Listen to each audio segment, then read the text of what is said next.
जोहार, मैं आनंद कुमार और आप देख रहे हैं जनमन की बात।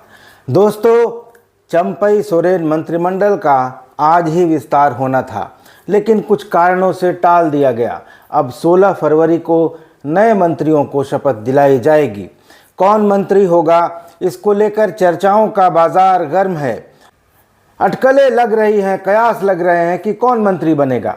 हेमंत सोरेन सरकार में उनको मिलाकर कुल 11 मंत्री थे।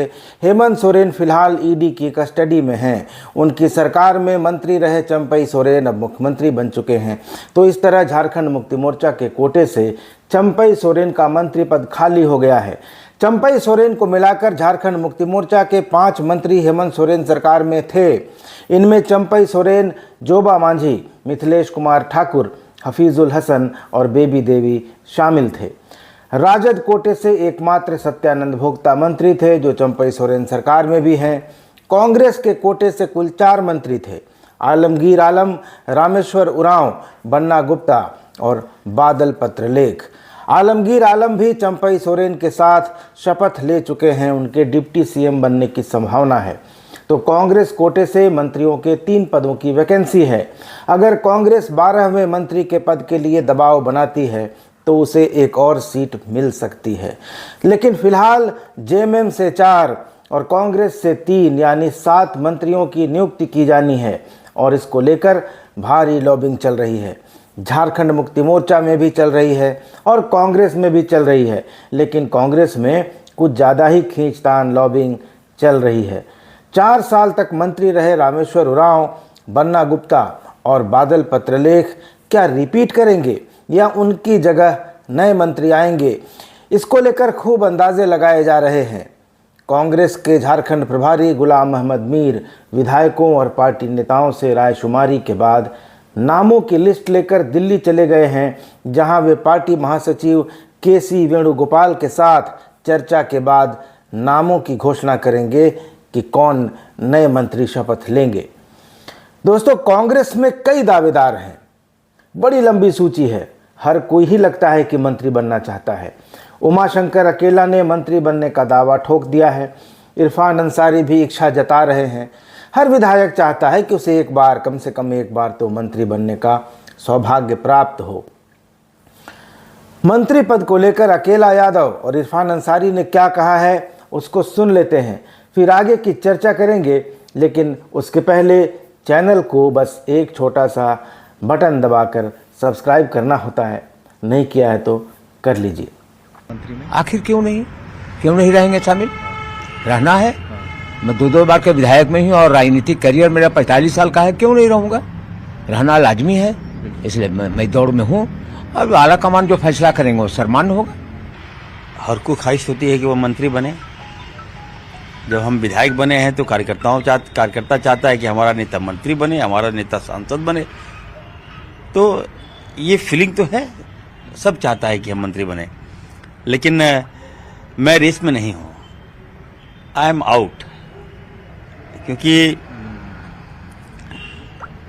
कोटा अगर आप देखिएगा तो हमारा कोटा तो आलमगीर साहब हैं। अब वो बड़े हैं, सम्मान करता हूँ उनका। तो दोस्तों, आपने बयान सुन लिए अकेला यादव के भी, इरफान के भी। अब इन 3 तस्वीरों को गौर से देखिए। हेमंत सोरेन सरकार के ये तीनों ही मंत्री शायद आपको चंपई सोरेन सरकार में दिखाई नहीं देंगे। जो जानकारी मेरे पास है उसके अनुसार हेमंत सोरेन की सरकार में वित्त एवं वाणिज्य कर तथा खाद्य सार्वजनिक वितरण एवं उपभोक्ता मामलों के मंत्री रामेश्वर उरांव का पत्ता कट सकता है।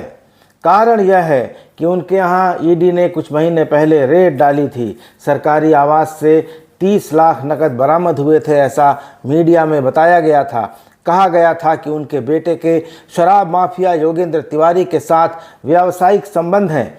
इसके अलावा हाल ही में बाबूलाल मरांडी सरकार की तारीफ किए जाने से पार्टी असहज है और माना जा रहा है कि रामेश्वर बाबू की उम्र काफ़ी हो गई है और अगले चुनाव में उन्हें टिकट भी शायद ही मिले।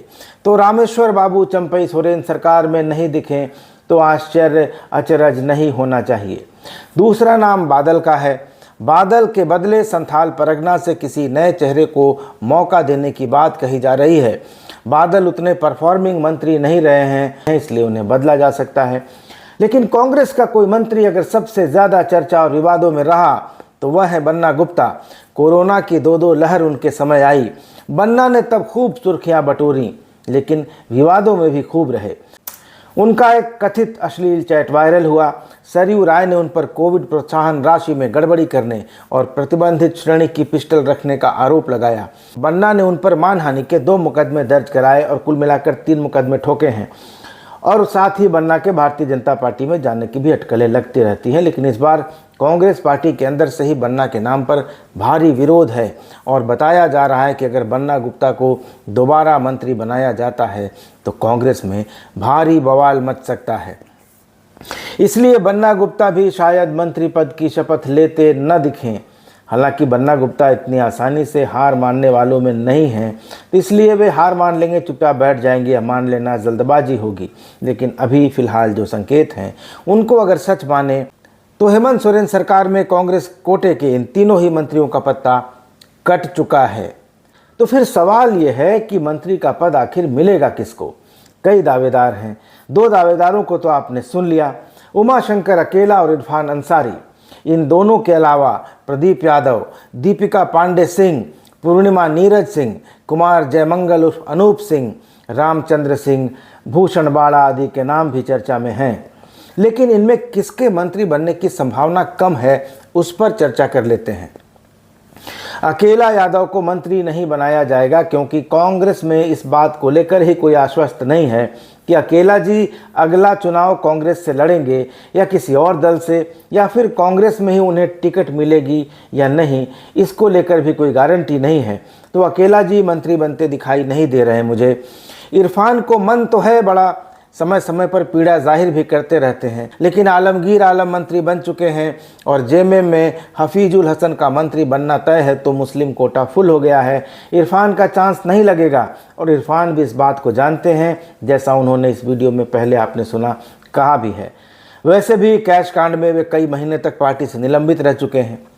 तो बाकी बच गए प्रदीप यादव, दीपिका, पूर्णिमा, अनूप, रामचंद्र और भूषण। प्रदीप यादव पर दुष्कर्म का मामला चल रहा है और वे ईडी के राडार पर भी हैं। ईडी उनके आवास पर छापा भी मार चुका है, उनसे पूछताछ हो चुकी है, तो उनका मंत्री बनना फिलहाल संभव दिखाई नहीं दे रहा है। अनूप सिंह पर भी ईडी की नज़र है और वे कैश कांड में अपने ही विधायकों के खिलाफ मुकदमा दर्ज कराकर नाराज़गी मोल ले चुके हैं। हेमंत सोरेन के प्रति उनकी अतिशय भक्ति उनके मंत्री बनने की राह में बहुत बड़ा रोड़ा है। पूर्णिमा नीरज सिंह की चर्चा तो है, लेकिन बस चर्चा ही है, इसमें कुछ दम दिखाई मुझे नहीं दे रहा। 2 और नाम था, मैं भूल गया था, जिनकी चर्चा अब कर लेनी चाहिए। शिल्पी नेहा तिर्की और अंबा प्रसाद। अंबा को मंत्री नहीं बनने देने के लिए उनकी पारिवारिक पृष्ठभूमि और उनसे जुड़े विवाद ही काफ़ी हैं। और जहां तक शिल्पी नेहा तिर्की की बात है तो उनके पिता बंधु तिर्की झारखंड प्रदेश कांग्रेस के अगले अध्यक्ष बनने वाले हैं, इसलिए कांग्रेस अध्यक्ष की बेटी मंत्री नहीं बनाई जा सकती क्योंकि 2 पद हो जाएंगे एक ही परिवार में। तो बाकी बच गई महागामा की विधायक दीपिका पांडे सिंह, सिमडेगा के विधायक भूषण बाड़ा और मनिका के विधायक रामचंद्र सिंह। और ये तीनों ही 16 फरवरी को राजभवन में मंत्री पद की शपथ लेते दिखाई देंगे। इसकी प्रबल संभावना है। आलमगीर आलम मुसलमानों का, दीपिका पांडे सिंह एक साथ सवर्ण और ओबीसी का, क्योंकि पैदा वे सवर्ण जाति में हुई और शादी उन्होंने कुर्मी परिवार में की जो ओबीसी समुदाय से आता है। और भूषण बाड़ा और रामचंद्र सिंह दक्षिणी छोटानागपुर और पलामू प्रमंडल के आदिवासियों की नुमाइंदगी करेंगे। अब आते हैं जेएमएम कोटे के 4 मंत्रियों पर। जोबा मांझी, मिथिलेश ठाकुर, हफीजुल हसन और बेबी देवी, ये 4 मंत्री हेमंत सोरेन ने अपनी पार्टी से बनाए थे। हेमंत सोरेन मुख्यमंत्री थे तो उनकी जगह संथाल परगना से किसी को मंत्री या डिप्टी सीएम बनाना होगा। स्टीफन मरांडी बड़े दावेदार हैं, काफ़ी लंबा अनुभव उनके पास है, लेकिन उनकी उम्र ज़्यादा हो गई है। लोबिन हेम्ब्रम मंत्री पद लेने से इनकार कर चुके हैं।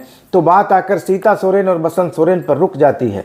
इनमें से कोई एक बनेगा या फिर परिवार में टूट रोकने के लिए दोनों को मंत्री बनाया जाएगा, यह तो पार्टी तय करेगी और समय बताएगा। लेकिन हफीजुल हसन का मंत्री बनना तय है। बेबी देवी भी मंत्री बनी रहेंगी, क्योंकि एक तो उनके साथ सहानुभूति का फैक्टर है, दूसरे मथुरा प्रसाद महतो सरकार के इस आखिरी साल में मंत्री बनना नहीं चाहते, उन्होंने इनकार कर दिया। तो बेबी देवी मंत्री बनी रहेंगी। बेबी देवी अगर मंत्री बनी रहती हैं तो जोबा मांझी की छुट्टी हो सकती है और तब चाईबासा के विधायक दीपक बिरुआ की लॉटरी लग सकती है। दीपक बिरुआ हो आदिवासी समुदाय से आते हैं। अगर सीता या बसंत में से कोई एक ही मंत्री बनता है तो झारखंड मुक्ति मोर्चा कोटे की अंतिम सीट के लिए गढ़वा के विधायक पूर्व मंत्री मिथिलेश ठाकुर और गिरिडीह के विधायक सुदीप कुमार सोनू के बीच कड़ी टक्कर देखने को मिल सकती है। तो अब कौन बाजी मारेगा, ये 15 फरवरी से लेकर 16 फरवरी को शपथ ग्रहण के पहले तक पता चल ही जाएगा। तो दोस्तों, आप किसे मंत्री बनते देखना चाहते हैं? कौन है आपका फेवरेट विधायक जो मंत्री बनेगा? कमेंट करके ज़रूर बताइएगा। चैनल को सब्सक्राइब नहीं किया है तो ज़रूर सब्सक्राइब कर लीजिएगा। अगले वीडियो में मिलेंगे, तब तक इजाज़त दीजिए। धन्यवाद, नमस्कार।